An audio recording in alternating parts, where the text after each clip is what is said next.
అప్పుడు పీఠంలో మహాస్వామి కూర్చునుండగా ఒక ఆవిడ బిక్కు బిక్కుమంటూ కన్నుల నీరు పెట్టుకుని కళ్ళొత్తుకుంటూ వరుస క్రమంలో వస్తోంది.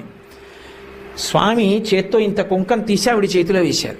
ఆవిడ తీసుకోకుండా చెయ్యి వెనక్కి తీసేసుకొని కళ్ళ నీళ్లు పెట్టుకుని పక్కకి వెళ్ళిపోయింది. అందరూ వచ్చి అయ్యో అయ్యో అయ్యో మహాస్వామి చేత్తో కుంకం ఇస్తే పుచ్చుకోవా, ఇంతకన్నా అన్యాయం ఉందా, పుచ్చుకోమ్మా అన్నారు. ఆవిడంది కాదు, నా భర్త మరణించాడు, ఆయన శరీరం కూడా లభించలేదు, అటువంటి వాడికి ఉత్తరక్రియలు ఎలా చెయ్యాలని అడగడానికి వచ్చాను భర్త మీద ప్రేమతో, నాకు కుంకం ఏమిటండి. అమ్మా కాదు, ఆయన చేత్తో ఇచ్చారంటే ఏదో ఉంది, త్రికాలవేది, పుచ్చుకో అన్నారు. కాదనలేక ఆవిడ చేయి చాపింది. కుంకం వేసి చూసి అన్నారు, అమ్మా నువ్వు సుమంగళివమ్మా, నీ భర్త బ్రతికున్నాడు, నీ భర్త తిరిగి వస్తాడు, బొట్టు పెట్టుకో అని సువాసిని పూజ అవుతోంది.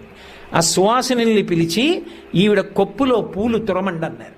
ఆవిడ కొప్పు నిండా మల్లెపూ